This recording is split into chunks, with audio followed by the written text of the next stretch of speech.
Hello friends, now I'm going to start the lecture of Design of Structures 1 RCC CE 501 Unit number 1. The word concrete. The word concrete came from the Latin grammar perfect passive participle of concrescere. That is, con means together, crescere is to grow. So the word formed was concretus, which means compact or condensed. This material grows together or becomes solid together by the process of hydration from a viscoelastic liquid or like a paste into a hard, rigid, solid, rock-like substance. The Romans, long back in history, are attributed to the invention of this hydraulic cement-based concrete or simply concrete around the year 150 BC. The concrete in Rome was called opus cementissimum. They used a special type of volcanic ash called pozzolana found near Pozzoli in the Bay of Naples, Italy. This pozzolana was found to react with lime and water and solidify to form a rock. It was becoming a very hard substance. They used this material to build the Pantheon in Rome. It has 43-meter diameter concrete dome and that is still standing today. They have also built the other structures. Even the other structures are standing today. You can see the Pantheon, the picture of that on the right hand side. It still stands today.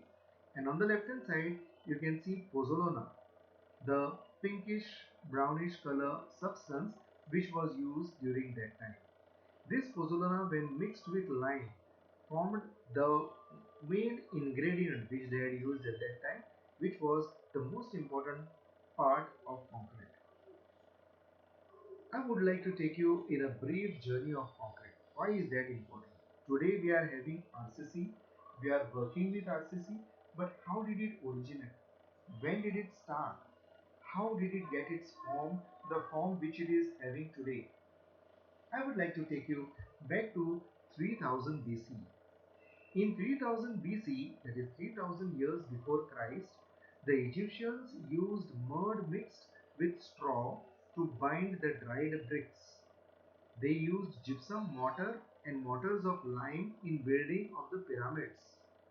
The Chinese and Greeks also used similar material during that time. It was similar material, the ingredients were similar, and that also could be termed as something similar to concrete. They have used it during that time. I also have some things going on record saying that the Mayan civilization also have used concrete mortar at that time. It was similar to the one which the Egyptians and others also have used. Now let us go down to 800 BC, that is 800 years before Christ. The Greeks used lime mortars that were much harder than the day Roman mortars. I've told you the Pantheon was done somewhere around 150 BC to 125 BC. Now this was 800 BC.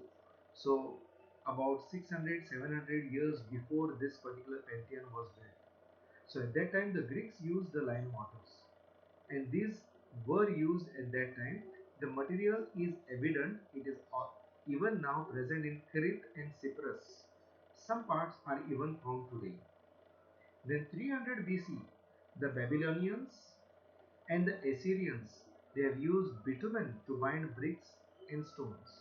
So we find that people have used different types of binders, something like what mortar we use today. From 299 BC to 500 BC, it was the period when Romans ruled the major part of the Europe. Now these Romans used pozzolana cement from Pozzoli, Italy near the Mount Vesuvius to build the Roman baths of Caracalla, the Basilica of Maxentius, the Colosseum and the Pantheon in Rome. Let me tell you, these Romans were attributed with the invention of concrete, as I have just now mentioned to you. They have also used broken brick aggregates embedded in a mixture of lime putty with brick dust or volcanic ash at that time. Let me come back to the Pantheon over here. Now, as far as the Pantheon is concerned, what I would like to inform you is the Pantheon is easily the best preserved building from ancient Roman times, completed in circa 125. That means 125 years BC. The whole building has been erected on a 1.3-meter high base. The Pantheon is made mainly from bricks and concrete. It consists of a portico with large granite Corinthian columns, a rectangular vestibule leading to the massive concrete coffered domed rotunda, which has an oculus, or oculus means the central opening. The Pantheon's dome is still the world's largest unreinforced concrete dome, even more than 2000 years after its construction.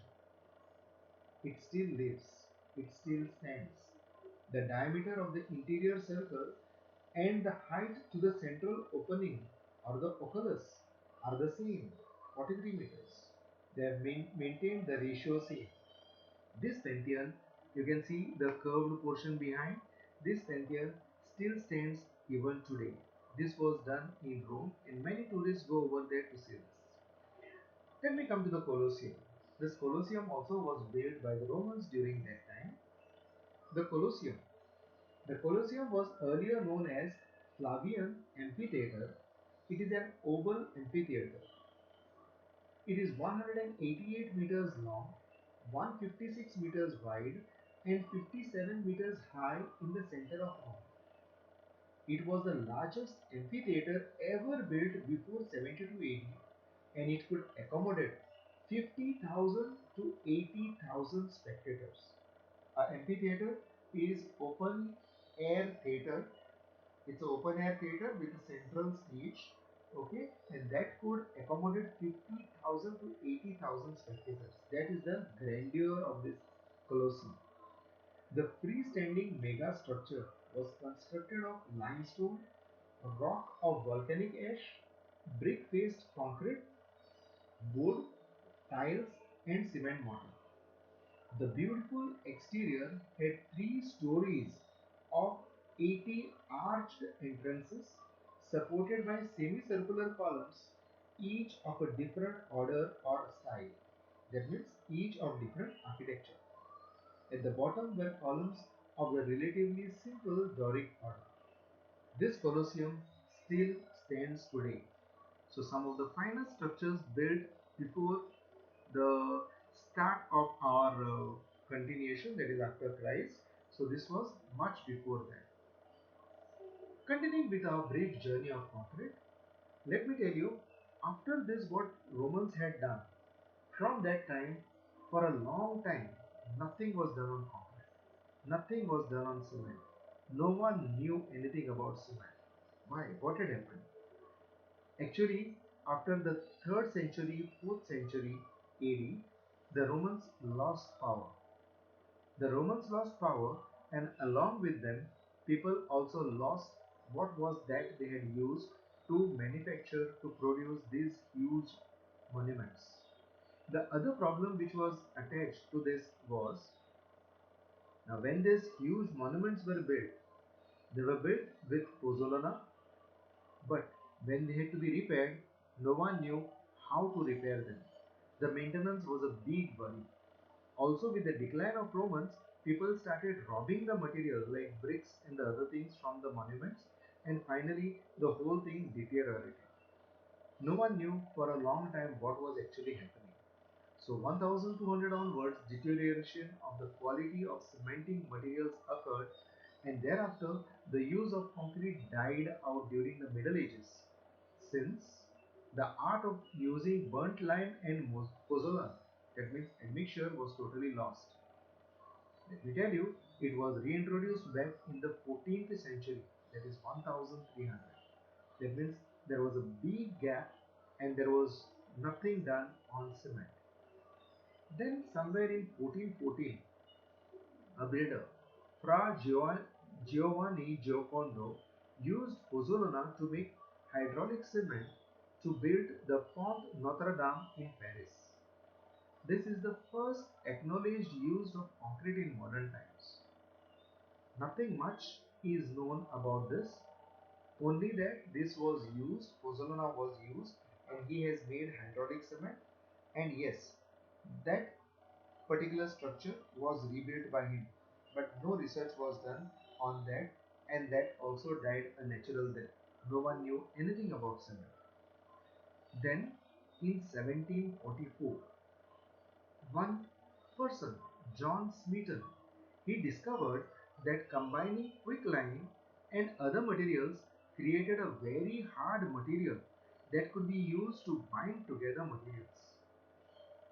Well, John Smeaton observed that the calcination of limestone containing clay that produced a lime that hardened under water, which means they were talking of hydraulic lime.